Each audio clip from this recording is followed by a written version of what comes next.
that he did anything wrong or that I've done anything wrong. Period. He did not do a single thing wrong, as everybody's investigated. But look, there is zero evidence of any assertion being made. You know there's not one single bit of evidence, not one little tiny bit, to suggest anything done was wrong. There's not a scintilla of evidence that I did anything wrong. No one has produced one scintilla of evidence that I did anything other than do my job for America. I don't discuss business with my son.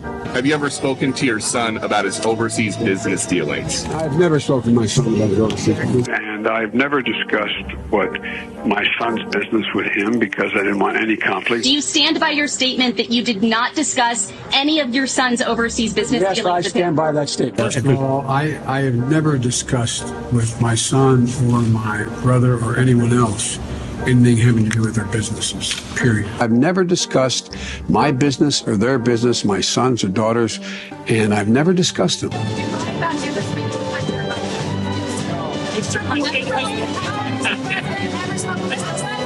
The article released this thing online. This is going to be printed tomorrow in the Times. It's good. I think it's clear. Hey there, guys. Welcome to the channel. So the dam is finally breaking. And the dam I'm talking about is about the Bidens and their shady overseas business dealings. So one of their associates, a guy named Devon Archer, just testified today. Now, this is a guy that Hunter Biden referred to as a brother, an honorary Biden. And he's confirmed that Joe Biden participated in at least 20, probably more, but at least 20 phone calls with his son and their shady business partners. Now, the GOP, they say that this recent testimony just reveals new information about Joe Biden's involvement in those shady businesses.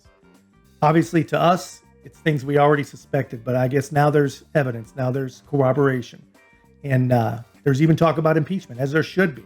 It appears that, a lot of the supporters of Biden, they're still holding strong, but they look visibly scared. Now, Dan Goldman, I'm going to show you, a congressman from Connecticut, he literally seems visibly frightened after hearing Devon Archer's testimony today.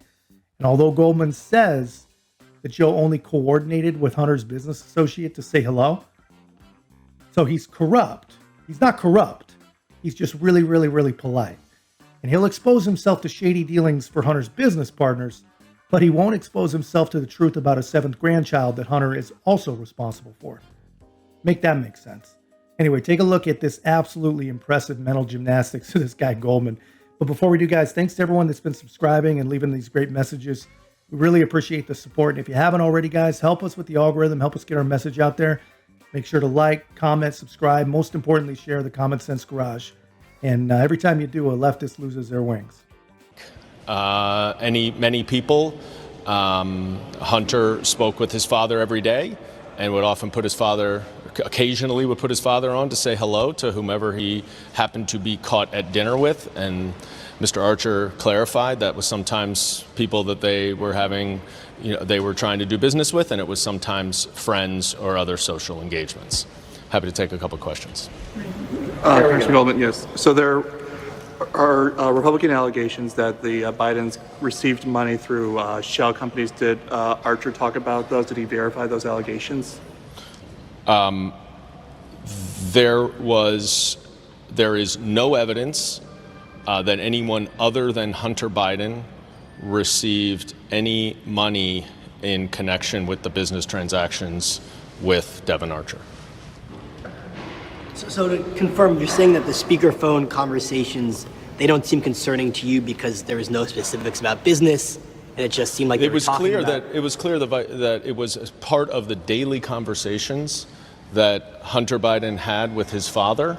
The president's statement saying that he never talked to any of Hunter Biden's business associates. Clearly he talked, whether about the weather or whatever, but he said specifically that he's never talked to them.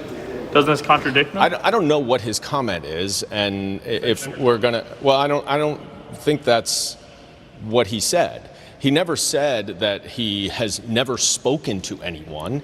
He said that he had nothing to do with Hunter Biden's business dealings. If he says hello to someone that he sees his son with, is he supposed to say, "Hi, son"? Oh, no, I'm not going to say hello to the other people at the table or the other people on the phone.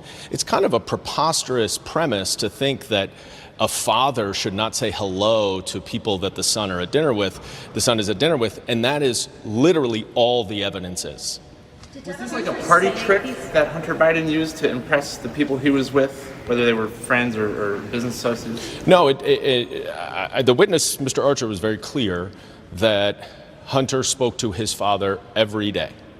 And he indicated that he approximated about 20 times over the course of his 10-year business relationship that he had with Mr. Biden, with Hunter Biden, which would be about twice a year, that Hunter would put his father on speakerphone with whomever was at dinner, and there was no indication that he had any idea who was at dinner with them. It was just a say, hello, I'm at dinner here, and there was nothing related to his business dealings. Why was he doing that? Was it just to say, look, I can get my dad on the phone, check it out? I don't know. He picked up the phone at dinner when his dad called him, and he was at dinner. Who were some of those? So there's no conflicts of interest? Was Lotrovsky one of those? There's no conflicts of interest with President Biden when he was vice president and now, as it pertains to Archer's testimony about Hunter? There is not a shred of evidence of a single conflict of interest of President Biden ever doing anything in connection or in relation to Hunter Biden's business ventures other than advocating for the removal of a prosecutor general who was advantageous to Burisma. The only evidence we have right now of any official action by President Biden in connection to Hunter Biden's business interests is bad for Hunter Biden's business interests. How's that normal? And unless there's any evidence, and we have seen none, and we have heard a lot of accusations and we have seen no evidence somehow connecting President Biden to anything that his private citizen son is doing, then we need to move on, and this investigation is a complete waste of time. So it appears that Daniel Goldman is either not fully aware of Joe Biden's past statements or more likely just lying right to our faces. So Biden, obviously, has previously insisted that he's never had any association with his son business-wise or even spoken to him about his business affairs. No father in the world believes that or ever did. Now we've got evidence that challenges those statements, and in the days and weeks to come, it's going to be a major, major deal. This is going to, I would assume, get very, very big. And according to Democratic Representative Daniel Goldman, who basically acts as the kind of lawyer in Congress for Biden, witnesses have now testified that Hunter would occasionally put his father on the speakerphone during dinner gatherings. Biden apparently had no idea who he was dining with or talking to on the phone. Yeah, right. So Devon Archer, one of Hunter's business associates, he basically confirmed this.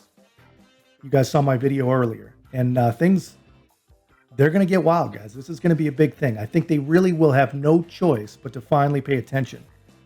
No choice. It's no longer a conspiracy. They are now admitting it, and they have to answer it. Let me know in the comments if you think they actually will. Check this out. Probably the best tweet I may have ever seen. Marjorie Taylor Greene tweeting out some absolute freaking receipts related to text messages between Devon Archer and Hunter Biden. Now, this communication seems to show a glimpse, at least into how things operated, and it looks pretty significant to me. So according to these messages, Archer was questioning, why appointees from the Obama-Biden administration were having him arrested. And Hunter's response was insane. Philosophical, but insane. I can't believe Devon Archer just went with it. So Hunter suggests that every president's family is held to a higher standard, and that the unfair treatment of them allows for the greater good. And he even told Archer, you're going to jail for my crimes. That's insane. So this revolves basically around Devon Archer's conviction for defrauding a Native American tribe, which a deal apparently and allegedly was set up by Hunter himself. Now, Marjorie Taylor Greene, she emphasizes in her tweets that this is a case of Archer literally taking the fall for the Biden family. So now it's all out in the open. And I wonder what changed his mind. How did he go from taking the fall willingly to appearing before Congress? I'd love to hear more of this, and I hope they do a public hearing.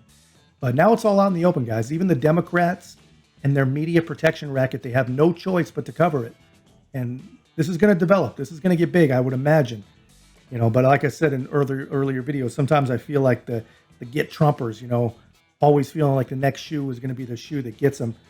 So who knows? Who knows what's going to happen, but it's interesting to watch.